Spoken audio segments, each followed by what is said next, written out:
Good morning, everybody. Okay, so last class we were discussing about the pipeline architecture. So we started to we have already seen about the single structure, single cycle machine and your multiple cycle machine. So we had understood the basics of pipeline architecture. So the basic difference is that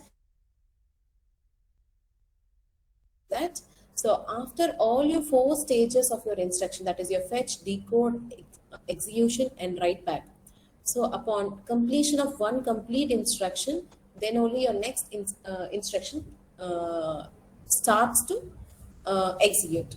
So this is how typically if you have four instructions to be executed in a program, so your first, after your first instructions entirely all four stages, say for instance this is typically we are considering add instruction. So we have four independent adds, so add instruction, so you have to perform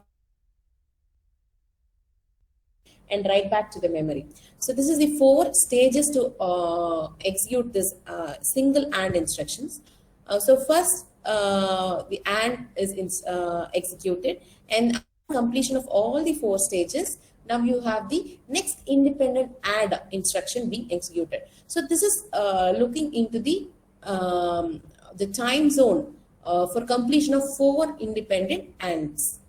Similarly, if you look into the pipeline architecture, which again considering with same, if you look at so this pipeline architecture allows you to use the resources at most. Yes, so you, in this case your fetch and your decode during this period, once this fetch operation is over, so now you have that resources being empty over the entire zone. So when you are executing something in your ALU, your instruction data paths are free. So now if you're trying to utilize to the utmost, so then you go for this pipeline architecture. So again, now if you see, so this typically the first cycle instruction execution of the first instruction is, again we have four stages: fetch, decode, execute and write back. And now upon execution, you have parallelly the next instruction also initiated to perform its operation. Instruction of the fetch stage of the first instruction is complete. Now the resources are handed over to the next instruction to perform the next instruction fetching. So when your first instruction is doing decoding, your second instruction will be doing on fetching operation. Decoding, so when your first instruction is executing the ALU operation, that is your AND operation, when your second instruction is going in the decode phase, your third instruction will be in the stage of fetching. This way you can use the resources, the memory, registers all to the maximum. So this is the case when you look into the time zone. So looking into the time axis, considering, so the time required to complete all the four instructions, to execute all the four instructions, that is when you compare with that of your multi-cycle and your pipeline architecture, you can see how considerably you are trying to reduce the time operations, complete operations. So this is the architecture that we are using in modern day computers. We are going for pipeline micro architecture. Yes, got the point clear? So next is we'll get into detail. So we have seen about that. Okay. And now we have seen about the pipeline data path. So pipeline architecture. So now let's understand about looking into detail in deeper how this data path and the control path is being related to. So as we can see here, each step maps nicely in a single cycle. So in order to, the instruction fields are we can see the example of a load word here. So now I have a program execution and I've got three instructions. So I have three instructions to perform. So your load word, which is first value is 100, the second value is 200, and the third value is 300. So one way to pipeline is to consider the execution of each instruction independently. So as you've already seen in the earlier stage, so as if the data path is allotted to itself. Okay, so now we can place these data path on a time cycle. So I'm just trying to place it on a time cycle. Uh, on a see their relationships. So now the stages are being represented by the data path element being used and shaded according to its use. So now I have typically the first load word. In reality, what is happening is that these instructions, as we see, it is not executing on their own pace. So instead, in the pipelined architecture, these instructions are sharing their data paths. Let's understand it. So now I have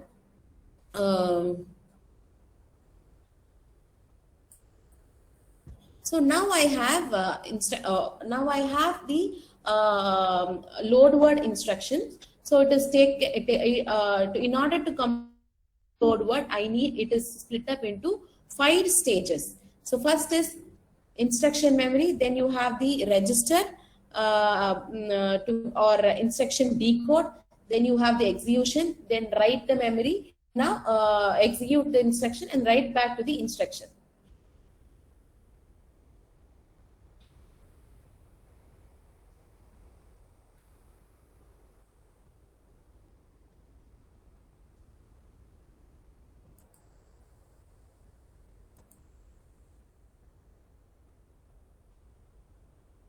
In this case, the first case of load, first is going to be the instruction fetch, where your instruction memory is going to take place, is come into picture. Next, you have the instruction decode. So here, register file read operation is going to take place. Next is your execute stage. So you have the execute phase, and your control operation requires address calculation. Next is your memory access. So you have to find which memory you're trying to write. Then you have the write back phase.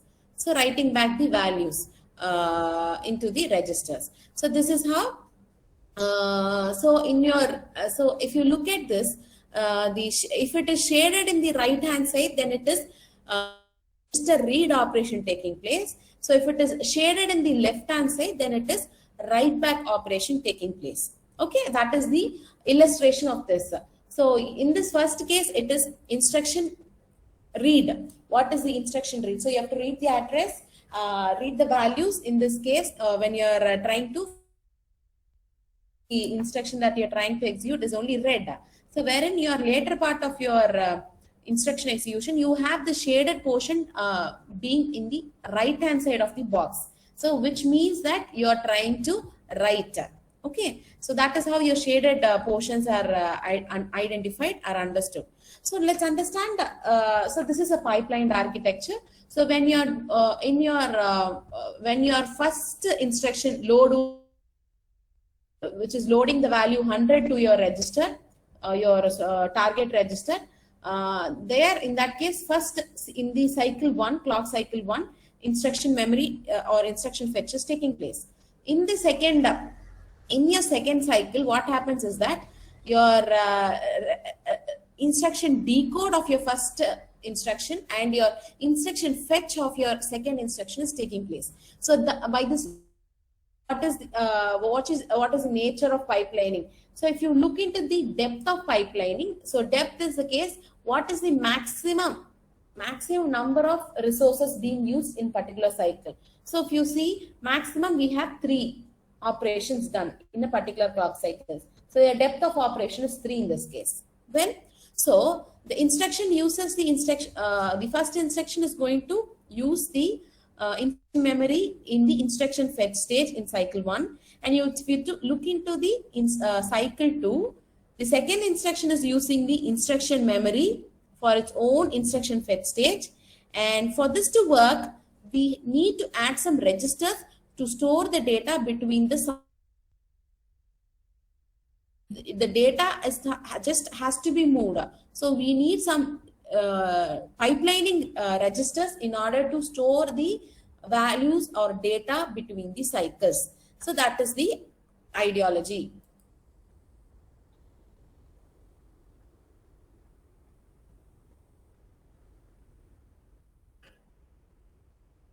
So if you're typically looking into this, um, you can see that you can see this blue lines are going to indicate the pipeline registers. So these are going to be the pipelining register, which I told, which is going to hold the values, store the values between the cycles. So that is being performed by this pipelining registers. Okay. So now the blue ones are going to the pipelining register, which has to hold data between the cycles, between your cycle 1 and cycle 2. Your for this is when you look into the analogy of a laundry applications. So first, in our first class, we differentiate between your single cycle operation, multi-cycle operation, and your pipeline machines. We had used analogy of a laundry application. So wherein you had the phases of washing, drying, folding, and then storing. So that was the stages of your laundry applications. So taking into that analogy, so these pipelining registers are very similar to that of baskets that we are using between two cycles. That is your like typically like a baskets between your washing stage and your drying stage. Now, which helps to transfer the clothes between. So this is the analogy that basket pipelining registers. So now this register are going to take up the values and pass it on to the next cycle. So these are temporary holding, the to hold the data between their cycles. So what happens during each cycle, an instruction advances from the pipeline register to the next pipeline register. Okay, during each cycle, an instruction advance from one pipelining register to the next pipelining register. So you have to typically note that the registers are labeled by the stages they are being separated. They are separate. Okay. So now let's understand the pipeline registers are going to be 32 bits long. Okay, is very as wide as necessary to hold the data, all that is being passed into them. So for instance, this your instruction fetch or the decode is 64 bits wide because it has to hold 32-bit instruction and the result that is your program counter incremented value, your next instruction. What is your next instruction? That also it should hold. So hence it is the pipeline registers typically are special registers which are going to hold 32-bit.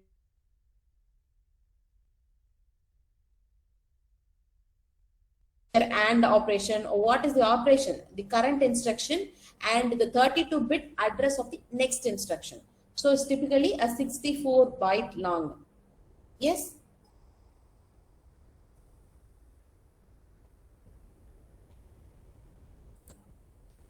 So now we'll understand using load word instruction. So we are typically using this load word as an example throughout a single machine architecture or your microarchitecture or your multiple cycle microarchitecture. So typically we also follow this load word instruction execution as an example. Now the load word is somewhere we consider to be a good instruction to start because it has got the active, it becomes very in data path. So that is typically the reason that we are going with this load word example in pipeline architecture, interestingly. So now we have to understand that, as I mentioned, we have to note that if I'm shading it in the right hand side, then it is, we are going into the operation of being red. If it is a left hand shaded portion, then we are going right operation. Okay, written operation.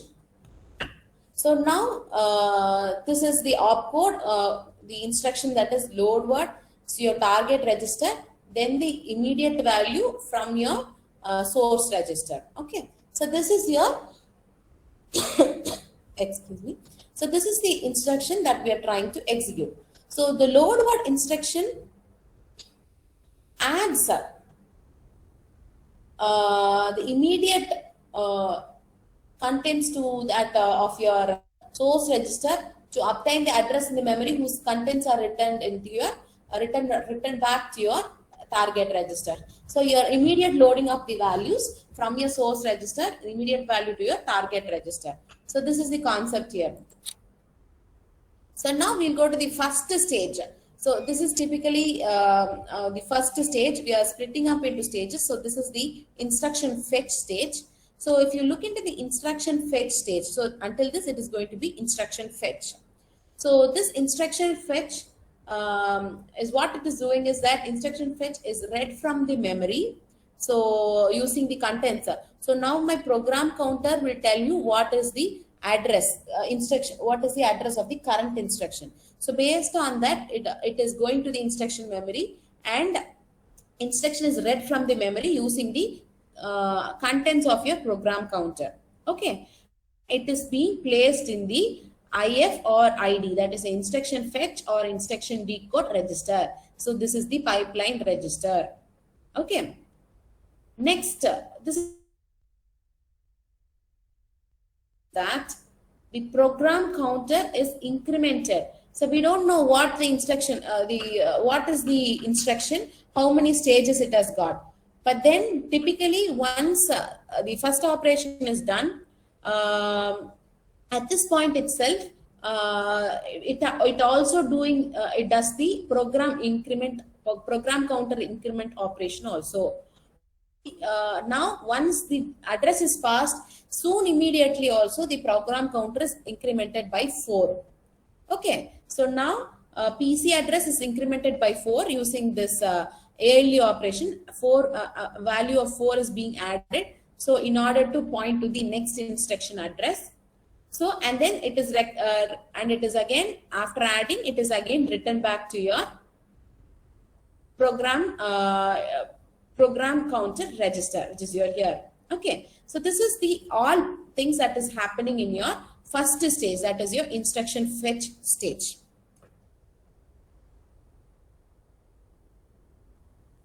So after your instruction fetch stage, we are going into the phase of instruction decode and register file read.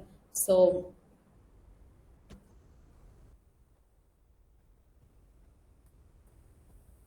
okay, so now we see that your register RS and RT are being read from the register file. So RT, and so now it is reading operation taking place. So this right hand side of your register is being shaded. So this indicating that is a read operation. Now your stores, the registers source and target register are read from the register file, and the values are being stored in the instruction decode or execute pipeline registers. This is the next pipeline register. So remember, we don't know what is the instruction yet. So what happens is, after doing this, we go for the next operation, which is your signed immediate. So that now for that case, you have the value 16-bit field is signed value is been changed into a signed value, that is 32-bit, and it is again stored into your ID or the EX pipeline register. Since your pipeline register is 64-bit long, so it is now holding both. Okay, and your next signed bit field signed extended value 32-bit. So now the program counter value is incremented by 4, is copied from your in this case it is copied from your ID or the FD register into your ID or the EX register. So from this pipeline value, it is again transferred to here. So in the, so that is the, we have to you have to understand that we are using pipeline registers, and it is so next stage. So now this is your next operation, that is, so after your decode, now you have to execute the operation. So from the pipeline register, take the contents. So we have all the contents of your RS value, that is your source register, source file, and your sign extended value will be there in your this ID or EX pipeline register. Now the value, the contents are taken and are taken as inputs to your ALU. Okay, inputs to your ALU, which is going to perform your add instruction, add operation. So this since we are then the sum is again the signed value, sum is being placed in this memory, that is your memory pipeline register. This is the next pipeline register separating your execution and the memory instruction data memory register. So this is the pipeline register sitting over here. So now we have understand that it is left hand side shaded. So we are this register is writing the values to this pipeline. Yes.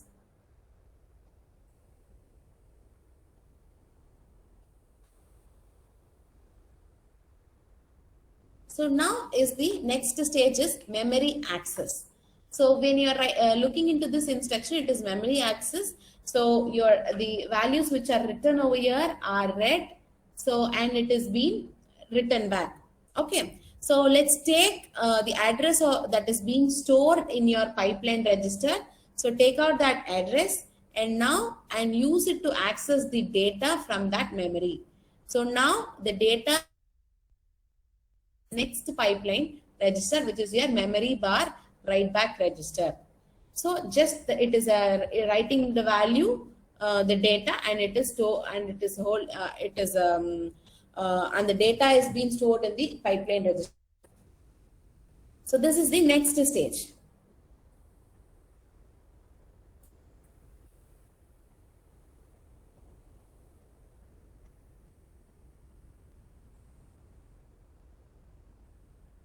So last operation is the write back. So the last operation that we are carrying out here is a write back. So in this operation, what happens is that the read data from your pipeline, the pipeline is memory or the write back pipeline is being multiplexed, and the data is typically register. Okay, finally you have to write it into your target. So we know what is our target register, and the value that is being added, immediate value, is being stored in your you are writing the data. So the red value from your pipeline, so they read the data from this pipeline and then it is written back to the register file in the middle of the data. Now we are trying to access middle of your data path. So it is not flowing. So we are not using this stage now. We are going directly accessing here, which is in the middle. So that is the case over here, or the last part of your instruction of your immediate load word I-type operation. So now, looking into this, if you see. So this is writing back, right? So now it is important to note that any information we need will have passed from, if you understand, if you have to pass from one register to next one pipeline register to next pipeline register while instruction is being executed. Yes. So typically throughout the stage, what happens that any information we need to pass it from one pipeline register to the next pipeline while the instruction is being executed. So because the instructions share the elements, so we see that instructions are going to share elements in a pipelining architecture, we cannot assume anything from a previous cycle is still there. Okay.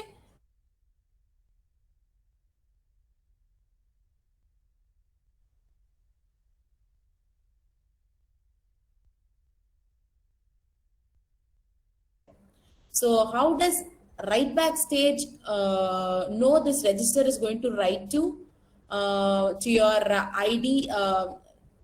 So your IFID pipeline register should no longer contain the necessary. because this field, it has already been overlapped by another data. It is overwritten by three other instructions if you are looking in the point of view of pipelined architecture. So now when I am working in an fifth stage, then I would have this instruction will be there as third time it would be executing this instruction. So we have to look for the solution in that case. So in a pipeline architecture, whatever you so far seen is single. It is as if you don't have any dependencies on the resources. So it has to write back. It has to write back. So if it was a single cycle architecture, then from the data from the this register will be telling this is the write back value. But now in a pipeline architecture, already it would have been, this pipeline register would have been overwritten by three other instructions at this point. Okay. So how we are going to look into this problem? Okay. So this is the concept. So as we can see, each of the step maps nicely order to one cycle or single cycle data path. Well, the point is that, so the instruction fields and the data generally move from left to right as they progress through each stage. And we have two exceptions. Your write back stage. So this write back stage places the result back into the register, which is in the middle of the data path. Okay.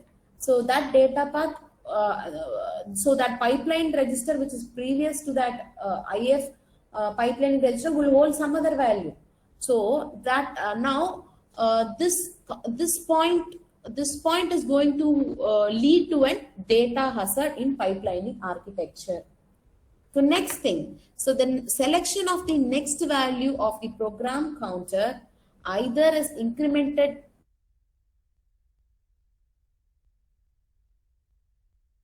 or the branch address. What it is has to do when you have both instruction in picture, then we'll have something called as control hazards. So these are major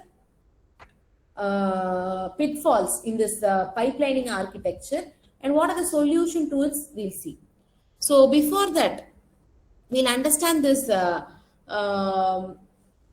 execution. So that is the typically those are the hazards that we are looking forward for a solution in a pipelining architecture. Now, if you consider, now let's consider this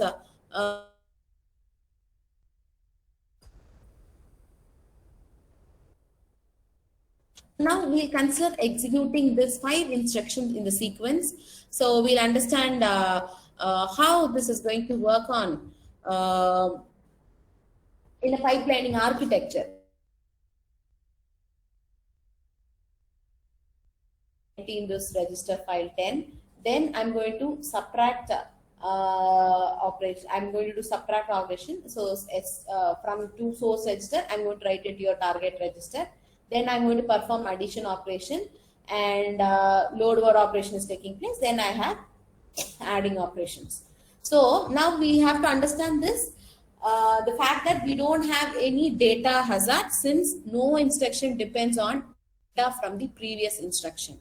So that is the point. This is the one example where we don't have any data hazard and our control hazard. We don't have control hazard in the sense we don't have any branching or jumping instruction over here. So we can go ahead safely with pipelining architecture.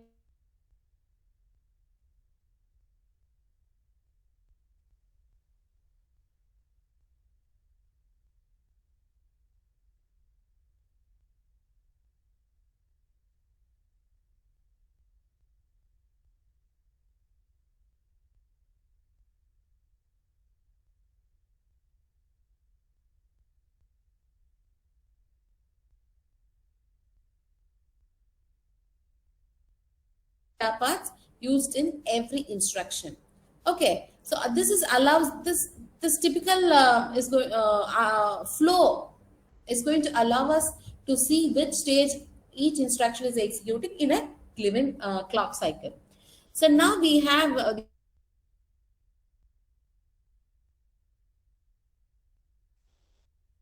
So in your first cycle, we have first load word instruction memory operation. So instruction fetch operation. So it is a read operation. Again, you have the execution phase. Then you have memory access, data memory access. So that is your write stage. Then you have writing back to your register. So it is again read phase here. So now you are trying to put your word, load word 20 to your register 10. So next is subtract instruction. Again, this has typically 5 stages in an execution of this instruction. So this is how things are being pipelined, and if you see the depth of pipelining, it is typically 1, 2, 3, 4. So wherever you see the maximum depth it is going for is 4. The instruction max, so the 5 stages, and the depth of pipelining in this is 4 over here. So maximum of 4 operations or 4 stages can be executed in particular clock cycle. So now we start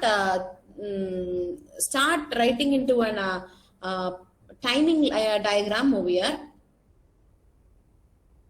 So when looking into the timing diagram in the first clock cycle, your instruction fetch is happening, which is corresponding to your load instruction fetch of your load word is taking place.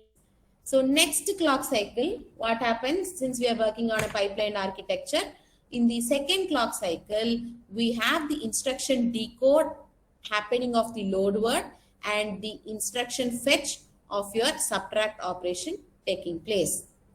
In the clock cycle 3, we have execution. So here it is signed immediate value. That execution, ALU operation is taking place in your taking place of your load word. You have instruction decode operation taking place in your subtract instruction, and you have instruction fetch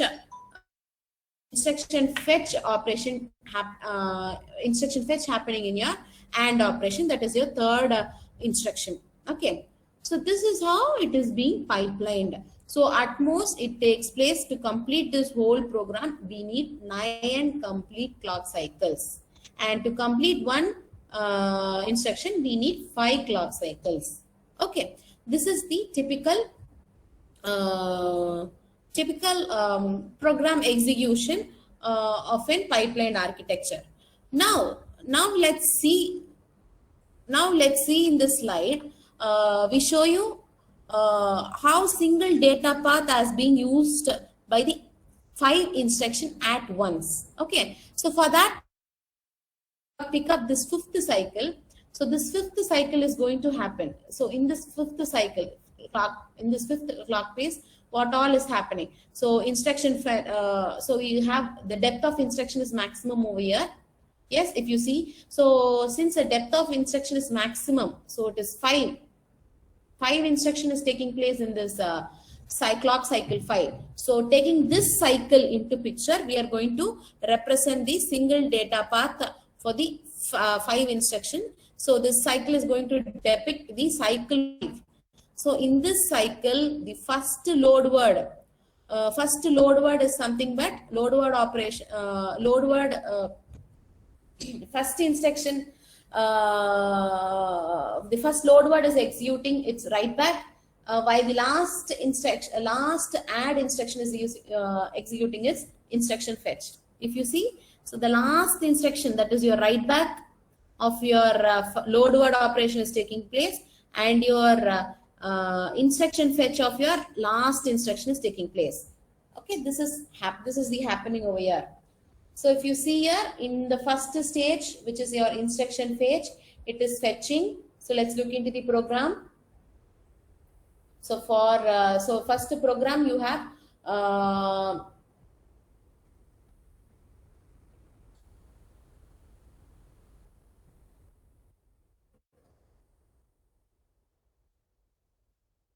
so the first in the first stage, that is in your, which is depicted by yellow lines, you can see the being value instruction fetch is taking from instruction of the program. So the last instruction fetch is taking place. So now here the data 5 and 6 from the data from 5 and 6 is being written to register 14.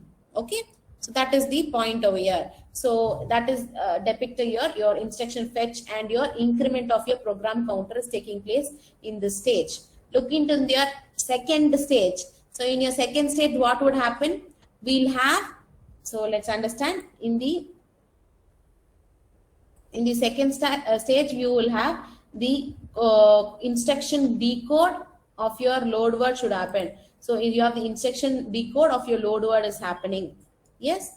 So decode operation of the fourth instruction is happening. So here we have the load word immediate value 24 into your target register 13. So that is depicted by an green line. And you have typically the execution of your program. So you have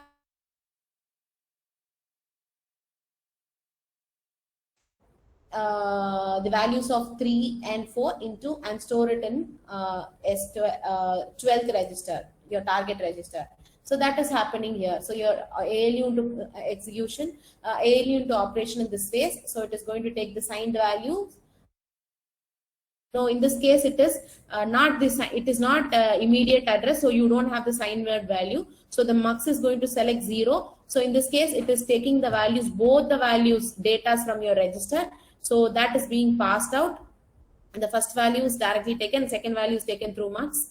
And by this way, you are adding operation is taking place in the ALU and it is writing to your pipeline register. So next operation is memory. So in your fifth cycle, in your fifth cycle 5, the memory access is taking here, which is your subtractor. So that memory operation is taking place. So here you have SN2 values from your 2 registers in your target register 5. So that is memory operation is taking place. So in this case, your values are taken from the pipeline register are simply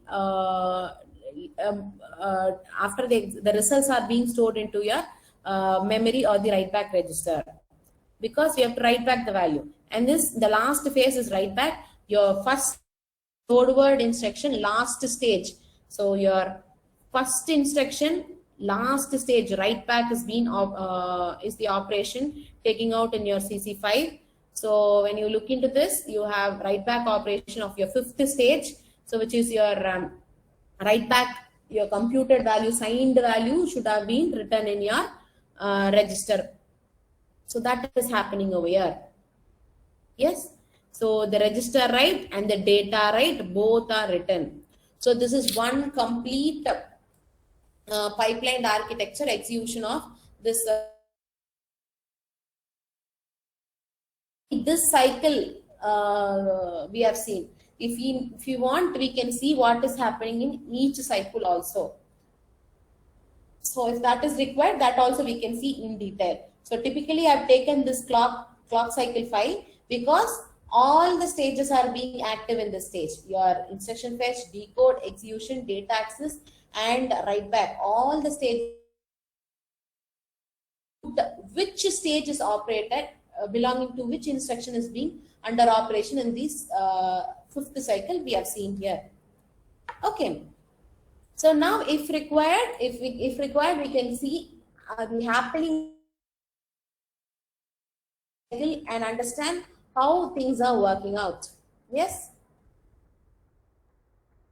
So now we'll have understand the control hazard and your data hazard in our next class. So I hope you have understood what is pipeline architecture and how it is typically applicable when we are going for independent instruction execution where there is no hazard. We'll see what is a hazard, how it is being rectified in the next session. Any doubts so far?